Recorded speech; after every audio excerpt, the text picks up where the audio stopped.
Hi, and welcome to the Butler Buzz. I'm your host, Kate Stutz, and I'm sitting here with Megan from Parents in Toto. Megan, thank you so much for being with us today. Thank you for having me on. Definitely. So first off, can you tell us a little bit about Parents in Toto and what you provide to the community? Absolutely. Parents in Toto is an autism resource center. We're located in Zelienople, PA. Right now, we're also located virtually, so we are reaching everywhere. We are a physical center, so we have for the past 12 years provided the opportunity for families to come in, to call in, to be able to talk with us about any of the resources that they may need, either with a recent autism diagnosis or with a change of services or just with a challenge or some kind of social need that they're looking to meet as well. So we provide a lot of different supports as well as groups too. We have in-person groups for young adults as well as young women and young men and families. And we have been expanding those. So we've been able to, even during this time with the virtual groups, go even further. And right now we have cooking and creative writing, and these are all on Zoom. So families are able to tune in and participate. Oh, that's great. And, it's great that you were able to put it all online too, so families can still can still have that support that they need. Yeah, that's fantastic that you were able to do that. So unfortunately with COVID, all of our fundraisers have had to do something different. So, we usually have, our fundraisers going on. What did you do different at Parents in Toto for your fundraiser? Definitely had to pivot. That's kind of the word of the year. We have in the past done ours in person as a big cash bash, and it's coming up in October. We're keeping the same timeline, but we are taking it all virtually, and it will be called the Toto-thon. And we are kind of running it a lot like a virtual telethon, but it's all live streamed. So we'll be live streaming through YouTube and Facebook. And we will still be keeping the spirit of what we had been doing in person. And we're very excited. Ray Petlin from KDKA, the meteorologist, is going to continue to help us MC it. So he'll be live emceeing, and we will have tickets that people can purchase, and they don't actually need to be present to win, but each ticket has 2 number entries, and they are going to be entered in for cash prizes. So we'll be pulling numbers just like we do when we're in person, and those 3 number combos will be the winning ticket. So they'll be able to win. Even our grand prize is $1,000. So we will be doing that, as well as some live entertainment during the night also. Okay, cool. Can you tell us a little bit about, what you're going to have going on and like where we can log in and how we can support you? Absolutely. So the main hub of information is all located at our website, parentsintoto.org. And we have a tab right there for the Toto-thon. And that will be really, the live links will be there, but we will also have it live on our Facebook page. And we are on Facebook at Parents in Toto. It's very easy to search for us. And they can get their tickets through the link either at our Facebook page or on our website. And we are also looking for sponsors still at this point. So we've been talking to wonderful local community organizations that are helping to sponsor us and the event, as well as the fundraising goals that we have. The funds that we raise all go to supporting our direct operating expenses. So it is a very important event for us, and we're looking for it to be a great success and lots of fun too. We'll be doing some, live music from a couple of local bands, as well as having, just live streamed slideshows and things about Parents in Toto too.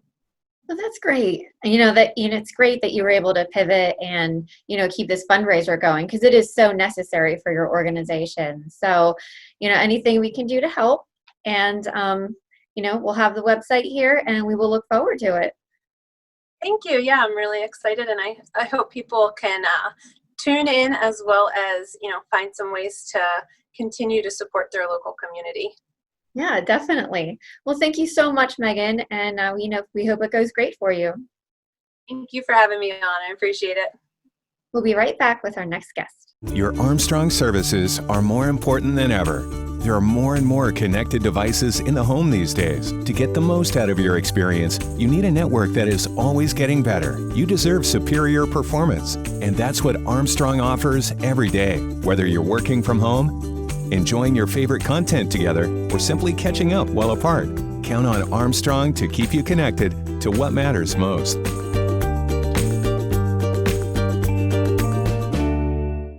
Hi, and welcome back. I'm sitting here with Norma Norris from Reality Tour. Norma, how are you? I'm great. Thanks for having me, Kate. Can you tell us a little bit about your Reality Tour organization?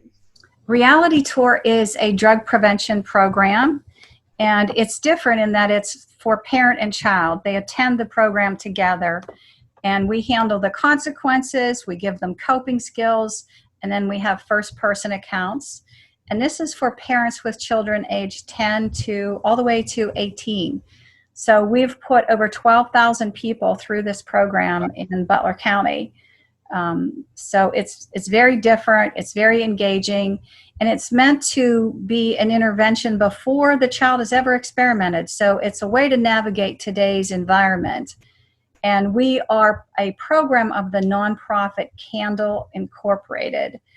And that stands for Community Action Network for Drug-Free Lifestyle Empowerment. Oh, wow. But we are a nonprofit, and we've been in existence since 2004, and we're actually replicated in 9 states. Wow, that's pretty impressive, and it seems like you cover like a lot of educational facets that go with drug education. Yes. Yes, and we even give parents a take-home project, and we give children a take-home project. So the parent takes home an exercise in studying the teen brain and the developing brain. A lot of people do not understand that at this particular time in development, drug and alcohol has such a profound effect on the development of an adolescent and teen brain that it's really worth spending time on. And then we send kids home with a launch called Catching Happiness. So find out what makes you happy, and let's introduce that into more problem solving in the rest of your life. Okay, so this is more like preventative measures and, catching it before it ever even starts. Exactly. And you talk about like the signs to look for, and so how would you go about having one of your programs? Do you come into the school? Do you have like a place where you host it? We have 3 sites in Butler County. So one site is in Monarch Place, the Family Pathways building. We host Reality Tour there. We host it in the Adams Township Municipal Building in Mars, and we host it at Hope Lutheran Church in Cranberry Township.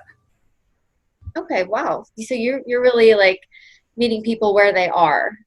We partner with school districts, so that's really the reason for the different locations. We have a very, very healthy relationship with, in particular, Seneca Valley and Mars school districts. So we're very, very busy in the southern end of the county. Okay, sure, that's great. Can you tell us a little bit about how the Reality Tour has pivoted and changed since COVID has hit us? We can't have live presentations. So the last one was March 9th. We had one scheduled for March 12th and pulled that and canceled it. But we are still planning on hosting the program. Most likely it'll be in the spring of 2021 before we can have live presentations and everyone feels comfortable. But in the meantime, we are taking slices of Reality Tour and we're making them some online experiences, so that we can continue providing drug prevention education even though COVID is going on right now. So we're almost ready to make live one of our online portals to drug prevention education. Well, I mean, I think that's great because any kind that you can provide, like any kind of education, is very worthwhile. So I think that's great that you've pivoted and you trying to like put it online. There's still resources out there for both teens and parents. So that is still very, very important. Absolutely. Is there any way that we can support you? now that COVID has hit and, we have a hard time having fundraisers, are you doing anything virtually where we can support you? Oh, thank you for asking that. Yes, we are. We're starting our annual fundraiser, has always been at Fun for All. I think we have about a 10-year history with Fun for All. So starting August 23rd to 29th, you can buy passes for Fun for All for 25% discount, and we get 25% of the proceeds. And the passes don't expire, so that's really nice. You just need the code REALITY, and that'll be on the store for Fun for All starting the 23rd. But in preparation for that, we have business sponsors who will buy signage for on the mini golf course. So just like the big golf outings that you have that support a nonprofit, we kind of downscale that to the mini golf course. So we have fantastic sponsors already. We've got Deal Automotive, Kelly Automotive, Bonus Accounting, United Plate Glass, DB Root and Company. So we're just starting to make calls to different businesses to support it. And even families could have their own sign on the golf course. And the sign ranges from $50 to $1,500 if you want the big fence banner. Wow, that's great. Okay, that sounds like something everybody can get on board with. Mm-hmm. And yeah, thank you so much. And thank you for joining us today and letting us know about Reality Tour and how to support you. Okay, I'd like to give our website. It is realitytour.org.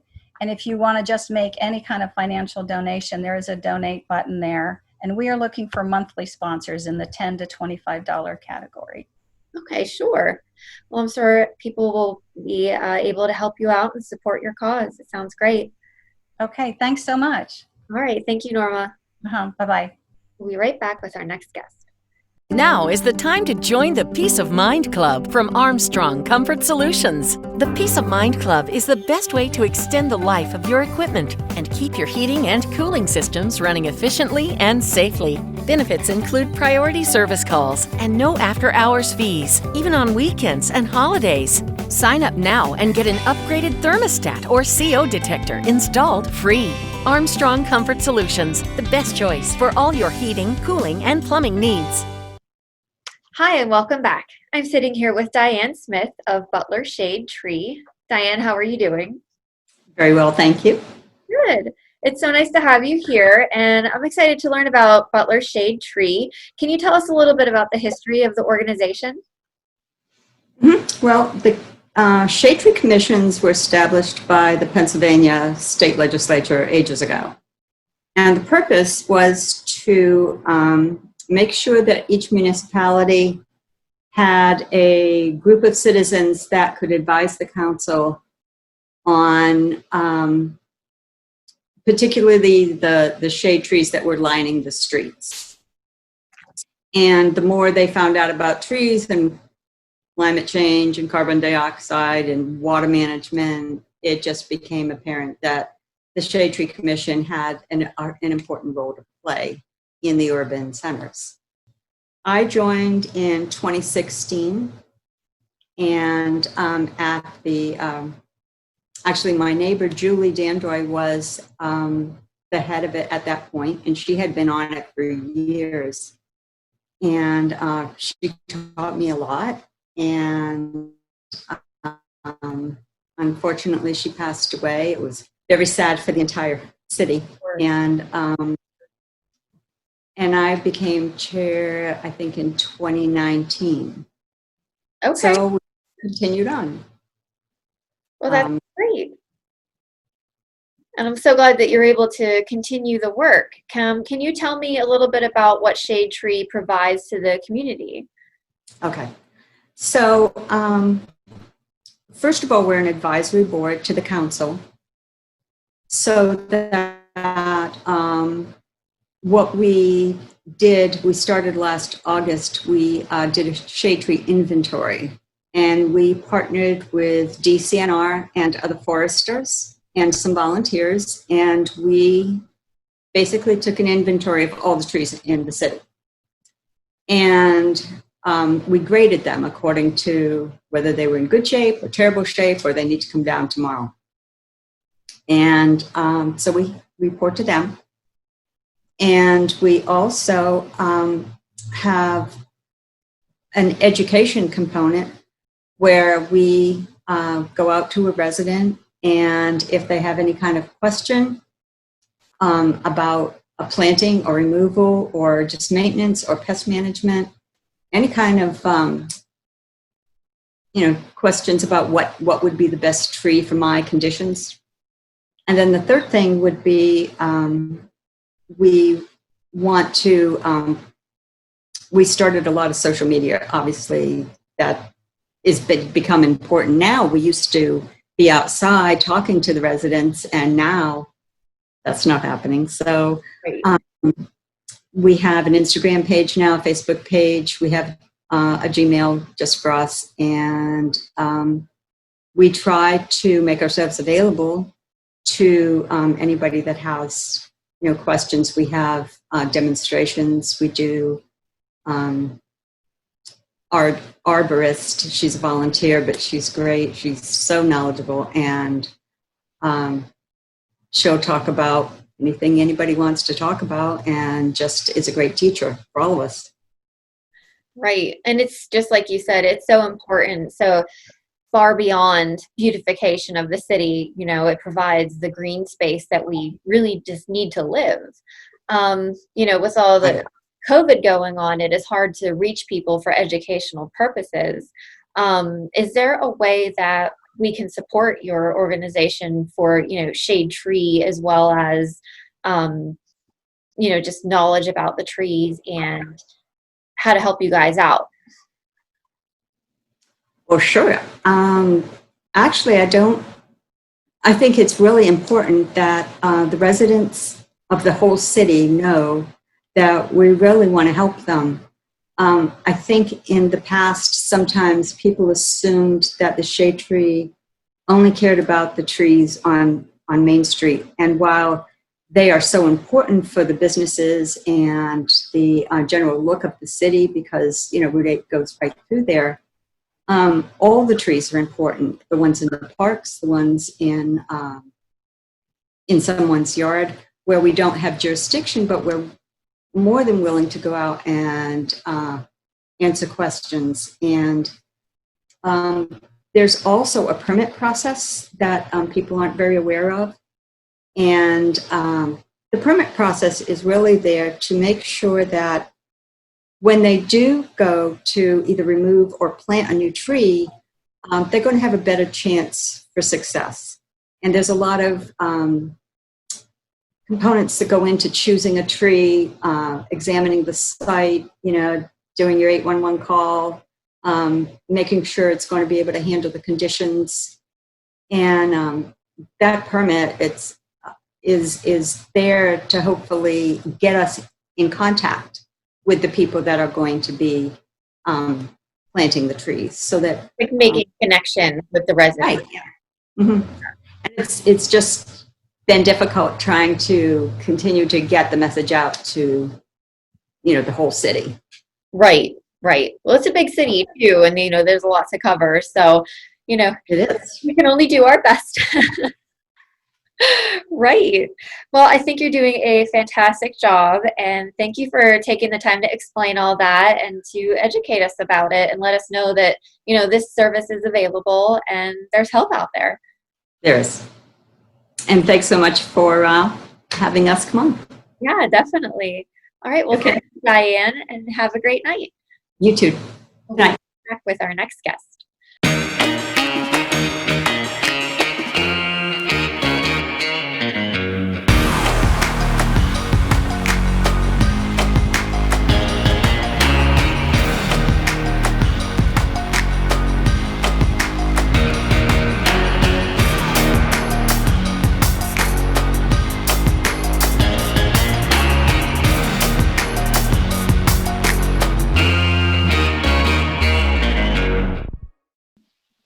Hi, and welcome back. I'm sitting here with Utah Burgess of Shady Lady Productions and also of the Noble Hops. Thanks for joining us, Utah. Hello, Kate. How are you? I'm good. How are you? I'm doing well, and thank you for having me. Yeah, thank you. So I was listening to the radio the other day, and I heard you and Bob Cupp talking about, how COVID has affected the music industry. And I found it so interesting and also eye-opening that you were saying, not only has it affected the musicians, but it's affected your support team, everybody that you work with. And I just wanted to talk with you about that and see how everything has been affected and how people have pivoted and been affected by COVID in the music industry. Yeah, it's amazing what it takes to put on a live show, from just even starting with the advertising that you got to do to get people to be there, but everybody behind the scenes, from stage crew to production, sound, lights, labor, vendors, caterers, transportation, um, sound, the music companies, everything. And it's just very far reaching. And it, everybody's feeling it. I know a lot of people haven't done anything since mid-March. Right, right. I mean, we understand, the quarantine may be let up, the rules have changed, but, we still have to change our rules too. And I just found it so interesting that, myself as a musician on the local music scene is also being affected, but now I can't pay my social media people. Now I cannot pay my crew that helps me out with everything. And that is really like kind of shattered like the businesses, and that that can be really hurtful, especially for like coming together as a community too. And you're in a very popular band with the Noble Hops. And, I'm sure that has really affected the morale for everything, because people were really looking forward to shows this year. Yeah, and a lot of people have tried the streaming, live streaming online. We did a couple shows as well, but as you are well aware, that's not the same. There, you don't feel that energy. You don't, it's just not there. And I know the drive-in concerts are something that are taking off now too. They're doing a lot of them up in Butler at Starlight, but still, it's just not the same. And it's going to be interesting to see if it ever comes back around, truthfully. But Right, right. And you put so much of your heart and your energy into this, and this is your passion, and you turned it into something that you're able to perform for people. But it seems like you've got a good handle on the way to kind of pivot with it. Also, we were talking about the act that they're trying to pass called the Save Our Stages Act, and you think that would greatly affect the way you're able to get back on your feet. Can you tell us a little bit about that?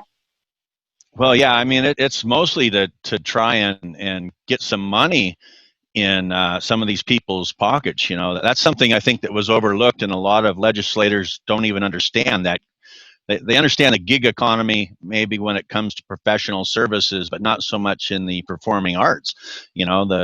Again, that stage crew person or a musician, an independent musician who actually, I know many who tour and make their living off of playing, and they can't do that now. They're not doing it live streaming. It's not the same thing. It doesn't work.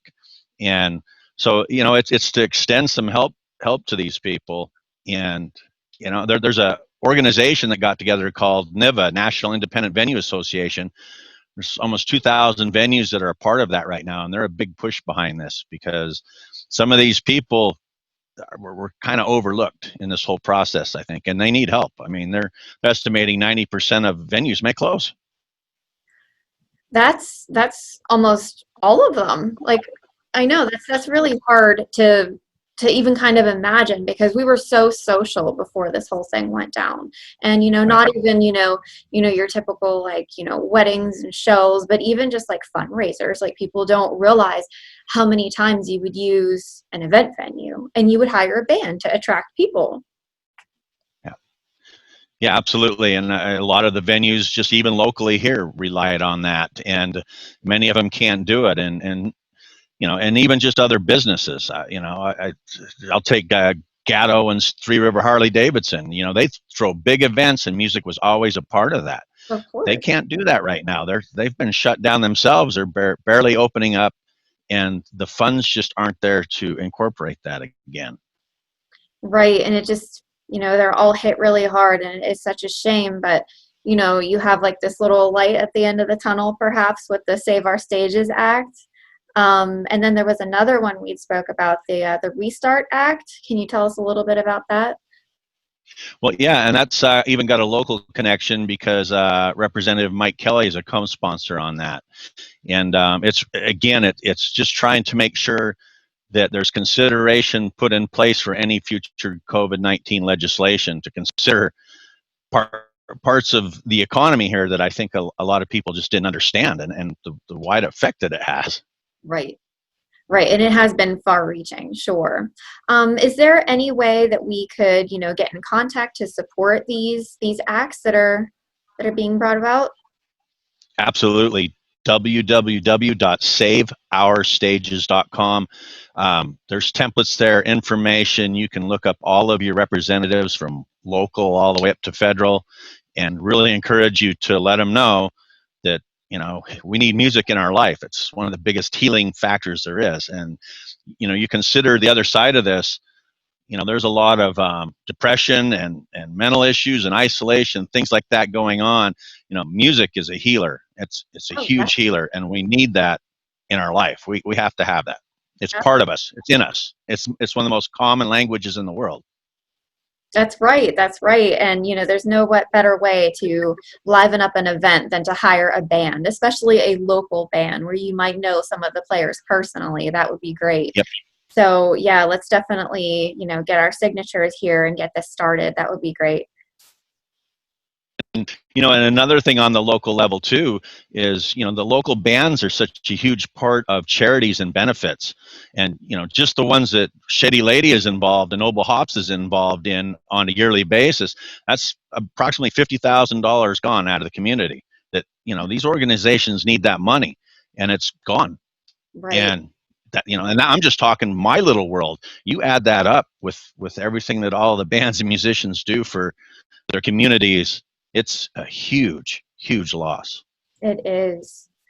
Well, let's hope that, the Save Our Stages and the Restart Act, we can get through and we can do everything we can to support those. All right. Thanks so much for being on the show, Utah. Thank you very much, Kate. Take care. You too. We'll see you next time on the Butler Buzz.